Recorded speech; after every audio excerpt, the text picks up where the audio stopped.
Audio 2 पुस्तक मित्र भाव बढ़ाने की कला। मित्रों का चुनाव करने में बड़ी सावधानी की आवश्यकता है। खरे, ईमानदार, निष्कपट, चरित्रवान, वचन के धनी, बुद्धिमान और साहसी व्यक्तियों को ही मित्र बनाना चाहिए। इस प्रकार के संबंध ही जीवन में विकास में उपयोगी हो सकते हैं। मैत्री से परस्पर दोनों ही पक्षों को लाभ होता है, परंतु होता तभी है जब वह मनुष्यता के लक्षणों वाले मनुष्यों के बीच में हो। दुष्चरित्र, बदनाम, मूर्ख, कायर, कपटी और लबार मित्र तो शत्रु से भी बुरे हैं। उनकी छाया में बैठना, उनके साथ अच्छा संपर्क रखना भी शत्रुता के समान हानिकारक होता है। उनके द्वारा जो प्रभाव पड़ेगा वह नीचे गिराने वाला, बदनाम करने वाला और गलत रास्ते पर ले जाने वाला होगा। इसलिए ऐसे व्यक्तियों से यथासंभव बचते ही रहना चाहिए। यह स्मरण रखने की बात है कि सज्जनों की मित्रता एक अत्यंत ही मूल्यवान संपत्ति के समान है। उसे वैसी ही सावधानी के साथ संभाल कर रखना चाहिए जैसे कि सोना, चांदी या जवाहरात को संभाल कर रखते हैं। इन चीजों को यदि लापरवाही से असुरक्षित रखा जाए तो उनके खो जाने या नष्ट हो जाने की आशंका रहती है। इसी प्रकार यदि मित्रता को असुरक्षित रखा जाए, उसकी सुरक्षा पर पूरी सावधानी के साथ ध्यान न दिया जाए तो टूट जाने या नष्ट हो जाने का भय रहता है। मित्रता निभाने के लिए यह भली प्रकार हृदयंगम कर लेना चाहिए कि लेने की नहीं, देने की नीति पर चलेंगे। मित्र के लिए उदारता की, सहायता की, सेवा की इच्छा रखनी चाहिए। उससे लेने का भाव कम से कम रखना चाहिए। मित्रता को तोड़ने वाले 3 कारण सबसे प्रधान हैं। पहला, रुपए पैसे का लिचड़ लेन देन। दूसरा, मित्र के घर की तरुण स्त्रियों में अधिक आना जाना। तीसरा, निरर्थक वाद विवाद। इन तीनों बातों से जहां तक हो सके बचने का प्रयत्न करना चाहिए। उधार लेने और उधार देने का व्यवहार मित्रता को तोड़ने वाले प्रधान कारणों में से एक है। कर्ज लेना हो तो महाजन से बाजारू शर्तों के अनुसार लेना चाहिए, क्योंकि हर आदमी अपने पैसे से भरपूर लाभ उठाना चाहता है। महाजन जैसे शर्तें तय कर सकता है वैसे मित्र नहीं कर सकता। उसे ब्याज आदि का कम लाभ रहता है। दूसरे न चुकाए जाने की आशंका भी बनी रहती है। यह खींच और आशंका जब मन में रहती है तो स्वभावतः मित्र भाव घटने लगता है। इसलिए जहां तक हो सके मित्र से कर्ज न लेना चाहिए। यदि लेना ही पड़े तो अपने आप को इतना खरा रखना चाहिए कि चुकाए जाने के संबंध में किसी प्रकार की आशंका दूसरे के मन में न उठने पाए।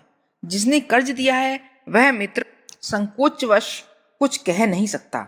जिसने कर्ज लिया है वह ढील छोड़ देता है तो हिसाब पिछला, पुराना और गंदा हो जाता है। ऐसा लीड खाता अक्सर मित्रता का अंत कर देने का कारण बन जाता है। लिया हुआ कर्ज कब तक चुका दिया जाएगा, किस प्रकार चुका दिया जाए आदि बातें साफ साफ बता देनी चाहिए और उस वचन का पालन करने का जी तोड़ प्रयत्न करना चाहिए। किसी प्रकार यदि नियत समय पर न चुकाया जा सके तो उसका कारण बताते हुए नए निश्चय का ठीक समय पर प्रकटीकरण कर देना चाहिए। इस प्रकार खरा लेन देन यदि बढ़ता जाए तो कर्ज के द्वारा मित्रता पर पड़ने वाले कुप्रभाव को रोका जा सकता है। साथ साथ रहने के कारण मित्र के ऊपर अपने खर्च का बोझ न पड़ने पाए, इसका भी ध्यान रखना चाहिए।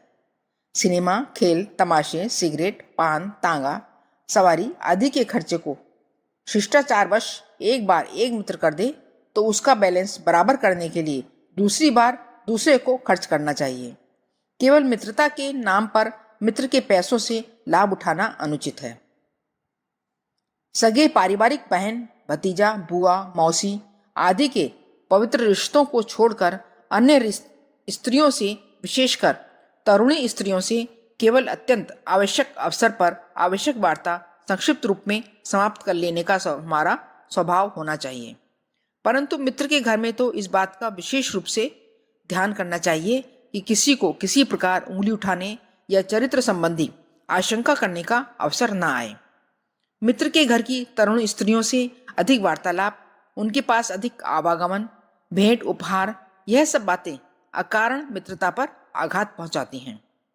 यदि कुछ भेंट उपहार स्त्री बच्चों को भिजवाना ही हो तो मित्र के सामने उसकी स्वीकृति से ही होना चाहिए। वाद विवाद का तरीका हमारे देश में बहुत बुरा है। बातचीत शुरू होती है किसी विषय पर से, पर अंत में मैं तू का सवाल आ जाता है।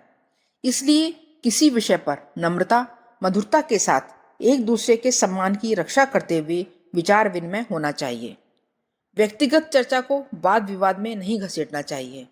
मित्रों के बीच में उद्दंड, निरर्थक, उग्र, कटु व्यक्तिगत वाद विवाद तो कभी होना ही नहीं चाहिए, क्योंकि अस्त्र शस्त्रों की भांति कटु वचन भी एक हथियार है, जिसके प्रहार से मित्र का दिल घायल होता है और मित्रता टूट जाती है। ऐसा प्रयत्न करना चाहिए कि मित्र को यह आशंका न हो कि मुझसे अनुचित स्वार्थ साधन करने के लिए मित्रता की गई है। मित्रता और दुकानदारों में यही अंतर है कि दुकानदार और ग्राहक चीज की कीमत पहले ले दे लेते हैं। मित्र उस कीमत को हृदय से तोल लेता है और सौदा होने के बाद उसकी कीमत किसी न किसी रूप में चुकाते हैं। मित्र स्वेच्छा से अपने मित्र के स्वार्थ साधन का ग्राहक बनता है। यदि उसे अपने स्वार्थ का साधन बनाया गया तो वही व्यवहार आशंका उत्पन्न करने वाला बन जाता है। सांसारिक पदार्थों, भौतिक वस्तुओं के दुनियावी स्वार्थों में सहायता देने वाली मित्रता स्थूल मैत्री है। वह स्थूल वस्तुओं के समान ही अस्थिर एवं परिवर्तनशील होती है, पर जिस मैत्री का आधार हृदयगत भावनाओं का आदान प्रदान है, वह सूक्ष्म एवं सात्विक होती है और दो हृदयों को वास्तविक तृप्ति प्रदान करते हुए चिरस्थायी होती है। दुख सुख की मन स्थिति में हिस्सा बांटना, आवेशों और उद्वेगों का निवारण करना मित्र का आवश्यक कर्तव्य है। कई बार मनुष्य किन्हीं आवेशों उद्वेगों में पड़ जाता है। उस अवस्था में उसे यह भान नहीं होता कि मैं इस समय एक प्रकार के मानसिक ज्वर से पीड़ित हूँ। उस उद्विग्न अवस्था में प्रायः गलत हानिकर विचार मस्तिष्क में आते हैं और उस अवस्था में कार्य भी वैसे ही कर बैठता है। इस स्थिति में सच्चा मित्र ही वह गुरु है जो मित्र के हृदय स्थल को स्पर्श करके उसे वास्तविक स्थिति का ज्ञान कराते हुए मानसिक स्वस्थता की समतल भूमि पर ला सकता है। हर मनुष्य में कमजोरियां होती हैं, उसके चरित्र में दोष पाए जाते हैं। कुछ छिपाने योग्य बातें होती हैं जिन सिद्धांतों का वह प्रत्यक्षतः समर्थन करता है, परीक्षा रूप में चुपके चुपके उनसे विपरीत भी काम करता है। इस तरह की गुप्त बातें कुछ न कुछ हर व्यक्ति के संबंध में होती हैं। उन्हें सार्वजनिक रूप से प्रकट किया जाए तब तो उस व्यक्ति की प्रतिष्ठा नष्ट होती है और समाज में घृणा का पात्र बनकर बदनाम होता है। यदि उन गुप्त बातों को वह अपने मन में ही छिपाए बैठा रहे तो मनोविज्ञान शास्त्र की दृष्टि में इसका उसके स्वास्थ्य पर भयंकर प्रभाव पड़ेगा। वह किसी नासूर, भगंदर, कुष्ठ, बवासीर, संग्रहणी, दमा, सरीखे चिरस्थायी रोग का शिकार हो सकता है। यह स्मरण शक्ति का नाश, चिड़चिड़ापन, अनिद्रा, हृदय की धड़कन, दुस्वप्न दिखना जैसे मानसिक रोग से ग्रस्त हो सकता है।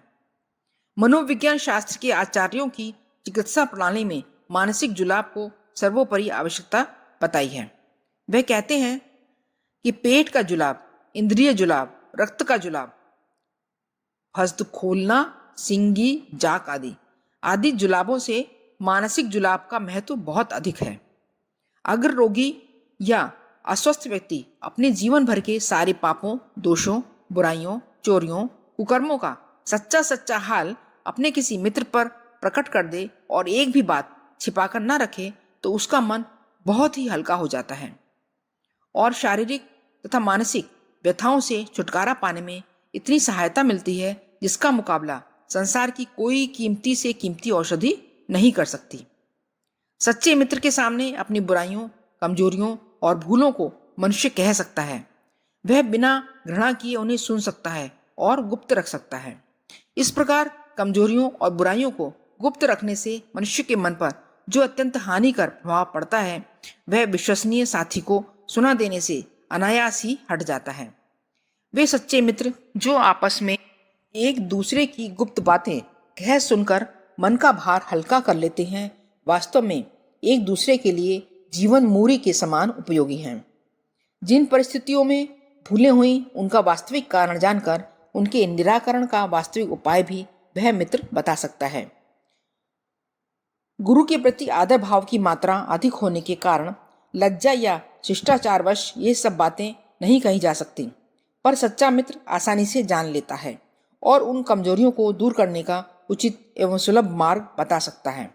इस प्रकार वह गुरु का काम दे सकता है। श्री कृष्ण जी अर्जुन के सच्चे मित्र थे। उन्होंने उसके गुरु का काम भी किया। ऐसे सच्चे मित्रों के लिए सखा शब्द का प्रयोग करना उपयुक्त है। संसार में धन, संपत्ति, विद्या, ख्याति बढ़ाने के अनेक साधन हैं। उपदेशकों और धर्म चर्चा करने वालों की भी कमी नहीं है, परंतु हृदय के भीतरी कोने को जो स्पर्श कर सके, सहानुभूति, सहृदयता और आत्मीयता के साथ मित्र के दोषों को सुन सके, साथ ही उन कमजोरियों को बढ़ावे नहीं वरन धीरे धीरे उन्हें घटाने का निरंतर प्रयत्न करते रहें और अंत में अपने मित्र को आत्मोन्नति के मार्ग पर बढ़ाते बढ़ाते आत्म शांति तक ले पहुंचे, ऐसे सखा कम हैं। जिन भाग्य वालों को सच्चे सखा मिल जाते हैं उन्हें जीवन का सच्चा लाभ प्राप्त होता है। शीर्षक मित्रता निभाना। सच्ची मित्रता आत्मीयता का, अपनेपन का भाव होता है। जहाँ अपनापन न हो वहाँ मैत्री भी विडंबना ही समझनी चाहिए।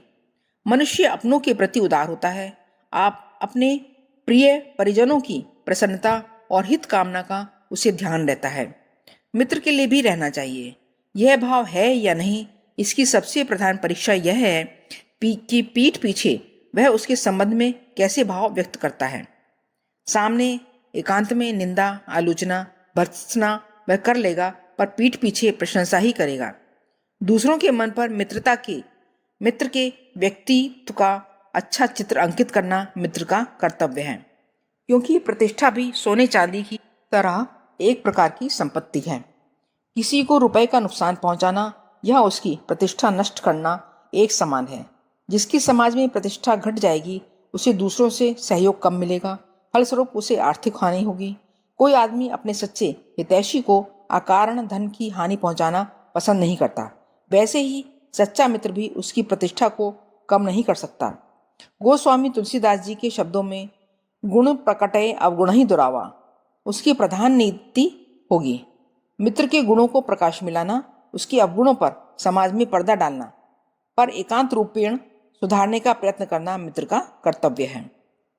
आजकल एक फैशन सा चल पड़ा है कि मुंह के सामने मीठी मीठी खुशामदी बातें बनाना और पीछे पीछे निंदा, उपहास, छिद्रान्वेषण या मखौल करना एवं गुप्त भेदों तथा कमजोरियों को फैलाते फिरना। इस प्रकार का जिनका स्वभाव हो उन्हें कपटी मित्र कहना चाहिए। ऐसे आस्तीन के सांप लाभ कम पहुंचाते हैं, हानि की उनसे अधिक संभावना रहती है। ऐसे लोगों से सावधान रहना चाहिए। जहां परायपन का भाव होता है, जिसके लिए हृदय में स्थान नहीं होता, उसकी निंदा प्रचारित की जा सकती है, परंतु जिसे अपना मान लिया जाए उसके सुधार के लिए तो प्रयत्न किया जाता है, पर बदनाम नहीं किया जाता। जिस प्रकार पीठ पीछे निंदा करना परायपन का, कपट भाव का चिन्ह है, वैसे ही चापलूसी, ठाकुर सुहाती एवं खुशामद भरी बातें करके रिझाना भी धूर्तता है। ऐसी धूर्तता केवल ऐसे स्वार्थी लोग किया करते हैं जिन्हें अपना मतलब गांठना होता है। ऐसे लोग मुंह के सामने तरह तरह के भाव बनाकर तरह तरह के प्रसंगों में नाना विधि प्रशंसा किया करते हैं। ऐसी खुशामद सुनने वाले को कुछ प्रसन्नता तो होती है, पर उसका मिथ्या अभिमान बढ़ने लगता है। राजा, रईस, अमीर, उमराव ऐसी ही खुशामदों द्वारा बुरी तरह बर्बाद किए जाते हैं। वे अपने दरबारी लोगों द्वारा दिन रात अपना बड़प्पन सुनते सुनते एक प्रकार से हिप्नोटाइज हो जाते हैं और अपने को वैसा ही मानने लगते हैं। वस्तु स्थिति छोटी या हल्की होने पर भी जब मनुष्य अपने को बड़ा मान बैठता है तो उसकी आगे बढ़ने की प्रगति रुक जाती है। अहंकार बढ़ जाता है, साथ ही अनेक भ्रांत धारणाएं बन जाने के कारण उसका मन विकृत हो जाता है। विचारवानों की दृष्टि में ऐसे मनुष्य बहुत ही निम्न कोटि के ठहरते हैं। खुशामदी लोग केवल प्रशंसा ही करते हों सो बात नहीं, वरन उसकी उचित अनुचित हर एक धारणा, इच्छा या आकांक्षा का समर्थन भी करते हैं। अधिकांश भोगेच्छाएं, अनीति मूलक कामनाएं ही मनुष्य के हृदय में अधिक उठती हैं। खुशामदी लोगों द्वारा उनको प्रोत्साहन एवं पोषण दिया जाता है।